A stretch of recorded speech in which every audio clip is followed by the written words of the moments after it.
Students आज हम बात करेंगे simple applications of congruent triangles, यानी कॉन्ग्रुएंसी ऑफ ट्रायंगल्स की एप्लीकेशंस क्या क्या हो सकती हैं। इसमें एक हमारे पास ये सिचुएशन गिवन है जिसके अंदर हमने क्या फाइंड आउट करना है जी कि आपको यहाँ पे कुछ पहाड़ नजर आ रहे हैं और इसके बैक साइड पे मैंने कुछ एक सूरज बना दिया है जस्ट एक सीनरी क्रिएट करने के लिए। अब इसके सामने एक दरिया है जो कि फ्लो कर रहा है।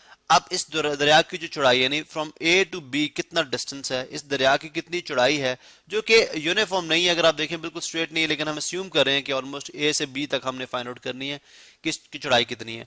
अब कॉन्ग्रुएंसी ऑफ ट्रायंगल से क्या मुराद है कि हम सब अस्यूम करते हैं कि कॉन्ग्रुएंट ट्रायंगल्स कौन सी होती हैं जो कि शेप में भी और साइज में भी एक जैसी होती है। फॉर एग्जाम्पल अगर मैं यहाँ पे ड्रॉ करता हूँ एक ट्रायंगल आपके पास ये है, अब मुझे इसके एक कॉन्ग्रुएंट ट्रायंगल ड्रॉ करनी तो वो एग्जैक्टली इस जैसी ही होगी और इसका साइज भी इसके बराबर होगा। मीन के दोनों की दोनों ट्रायंगल्स के आपस में कॉन्ग्रुएंट हैं, कॉन्ग्रुएंट का ये सिंबल है। अब देखें मुझे यहाँ पे मेरे लिए डायरेक्टली मेजर करना बहुत मुश्किल है कि यानी मुझे इस दरिया के इस पार से उस पार तक जाना पड़ेगा। अब मैं दरिया के इस पार से उस पार जाए बगैर अगर फाइंड आउट करना चाह रहा हूँ कि ए से बी तक कितनी लेंथ होगी, तो मैं कॉन्ग्रुएंसी ऑफ ट्रायंगल्स को के जो टेस्ट हमने स्टडी किए थे उनको इस्तेमाल करते हुए मैं इसको फाइंड आउट करूंगा। कैसे देखें, फर्ज करें जी आप पॉइंट ए पे खड़े हैं और आप ए से अलोंग राइट साइड आप डिस्टेंस ट्रेवल करते हैं, सर्टेन डिस्टेंस है पॉइंट सी तक, ठीक है। फर्ज करें दिस इज पॉइंट सी। अब ये जो डिस्टेंस आपने ट्रेवल किया है दिस डिस्टेंस जो है ये परपेंडिकुलर टू ए बी है, यानी ए बी के साथ क्या बना रहा है 90 डिग्री का एंगल बना रहा है। यहाँ पे अगर आप देखें तो ये आपके पास ए बी था जिसको मैं अगर कंप्लीट लाइन बना दूं, ठीक है, यहाँ पे आप देख सकते हैं दिस इज ए बी, ठीक है, यहाँ पे ये ए बी है। इसी तरह से आप ए सी जो अपना डिस्टेंस ट्रेवल किया है वो ए बी के परपेंडिकुलर 90 डिग्री का एंगल बना रहा है। इसी तरह से अब मैं ए और सी का एक मिड पॉइंट लूंगा जहां पे मैं एक पॉइंट लगाऊंगा। For example this is the mid point of A C, ठीक है। अब यहाँ पे मैंने एक पोल लगा दिया, यहाँ पे मैंने एक पोल लगा दिया विच इज पी। अब नेक्स्ट मैंने क्या किया है कि ए सी यानी पॉइंट सी से मैं डिस्टेंस ट्रेवल करूंगा अलोंग डाउनवर्ड साइड पे, यानी इस तरफ, ठीक है, नीचे की तरफ मैं डिस्टेंस ट्रेवल कर रहा हूँ, ठीक है। यहाँ पे आप देख सकते हैं ये डिस्टेंस। अब ये डिस्टेंस मैं तब तक तय करता रहूंगा जब तक पॉइंट बी, पॉइंट पी और पॉइंट यानी जो मेरा डिस्टेंस है ये तीनों एक लाइन में नहीं हो सकते, एक लाइन में नहीं आ जाते। अगर आप यहाँ पे देखें तो अब ये तीनों एक लाइन में मौजूद है। अगर मैं इनको ज्वाइन करूं यहाँ से तो आप देख सकते हैं कि ये तीनों पॉइंट यहाँ पे इस तरह से आके ज्वाइन हो जाते हैं, ठीक है।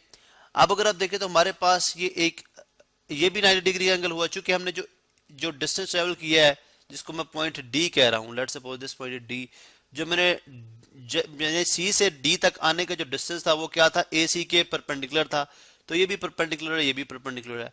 अब अगर आप देखें तो ये एंगल 90 डिग्री है, ये 90 डिग्री के बराबर है, ठीक है। इसी तरह से अगर आप ये एंगल देखते हैं, ये एंगल जो है ये एंगल भी आपस में बराबर है। क्यों? बिकॉज वर्टिकल एंगल्स हैं। हम जानते हैं कि जब भी दो लाइन जो हैं वो अपने आप को इंटरसेक्ट करती हैं तो उनके जो ऑपोजिट एंगल होते हैं जिनको हम वर्टिकल एंगल कहते हैं पैरा, यानी ये वाला एंगल 1 जो है वो एंगल 2 के कॉन्ग्रुएंट है, ये प्रूव्ड है। एंगल 3 जो है एंगल 4 के कॉन्ग्रुएंट है, ठीक है। तो ये बात प्रूव्ड है।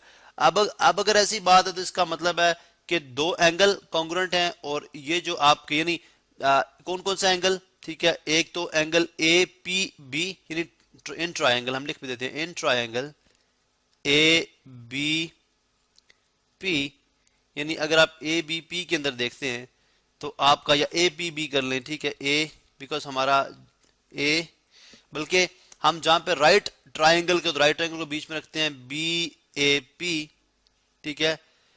In triangle B A P की करस्पॉन्डेंस हम ले रहे हैं किसके साथ, triangle C C P B D के साथ, ठीक है। यानी इस ट्रायंगल की हम करस्पॉन्डेंस लेने जा रहे हैं इस ट्रायंगल के साथ, ठीक है।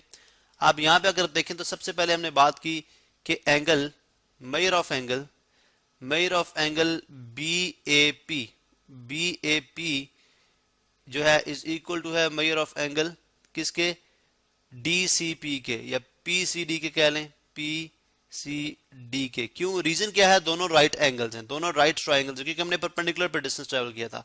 अच्छा, सेकंड क्या बात हो सकती है, सेकंड क्या हमारे पास जो है वो कॉन्ग्रुएंसी या एक सिमिलरिटी आ सकती है या मेजरमेंट में बराबर हो सकते हैं। अगर आप देखें सिमिलरिटी से मुराद एक्चुअली मेरा क्या था, दोनों मेजरमेंट में लेंथ के अंदर एंगल मेजर करें या साइड मेजर करें बराबर होने चाहिए।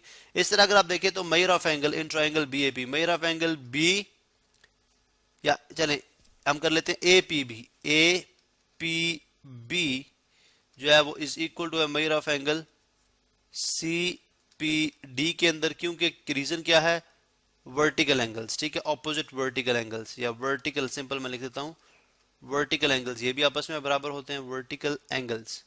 और इसी तरह से अगर आप यहां पे देखें तो हमने स्टार्ट में ये बोला था जो मैंने पॉइंट पी लगाया है, पोल जो मैंने लगाया था वो एसी के मिड पॉइंट में था। अगर एक एसी के मिड पॉइंट में था इसका मतलब मेजर ऑफ एपी जो है, मेजर ऑफ एपी जो है वो इक्वल होगा मेजर ऑफ पीसी के। अगर मेजर ऑफ एपी और मेजर ऑफ पीसी इक्वल है तो इसका मतलब है यहाँ पे देखें ये एंगल है, यानी ये एंगल इक्वल है, यहाँ पे भी एंगल इक्वल हो रहा है, यहाँ पे साइड इक्वल हो रही है, तो डबल ए एस पास्टुलेट बनता है ये, ठीक है। यहाँ पे अगर आप देखें तो इसका मतलब है A S postulate is congruent to A S, इसका मतलब है ये दोनों की दोनों ट्रायंगल्स आपस में क्या हैं, कॉन्ग्रुएंट हैं। अगर ये दोनों की दोनों ट्रायंगल्स कॉन्ग्रुएंट है तो उनकी कॉरस्पॉन्डिंग साइड भी कॉन्ग्रुएंट होगी। अब ये इसकी हाइपोटेनस है, ठीक है, ये इसकी हाइपोटेनस है, ये भी आपस में कॉन्ग्रुएंट होगी, और ये इसका परपेंडिकुलर, अगर आप ये एंगल ले लें, ये एंगल कंसीडर करें तो ये इसका परपेंडिकुलर है और ये इसका परपेंडिकुलर है। इसका मतलब है जितनी लेंथ ए बी की होगी उतनी लेंथ सी डी की होगी। अब सी डी चूंकि खुश्की के ऊपर है, ये दरिया के ऊपर नहीं है, ये खुश्की के ऊपर। अगर मैं सी डी की लेंथ यहां से फाइंड आउट कर लूं तो मैं बगैर दरिया को पार किए उसकी विड्थ भी फाइंड आउट कर सकता हूं। इसका मतलब ये हुआ therefore measure of CD, measure of CD length CD is equal to होगी measure of length A B की, या कॉन्ग्रुएंट बी। कॉन्ग्रुएंट डेफिनेटली एक सिंपल लेंथ है तो ये इक्वल से भी आ जाएगा। तो इसका मतलब अगर मैं CD की लेंथ मेजर कर लूं तो उसका मतलब यही होगा कि मैंने उस दरिया की विड्थ फाइंड आउट कर ली। तो ये देखा आपने किस तरह से हमने one of the congruency test जो है हमने उसको अप्लाई करते हुए हमने जो है वो इस दरिया की जो विड्थ है वो फाइंड आउट कर ली।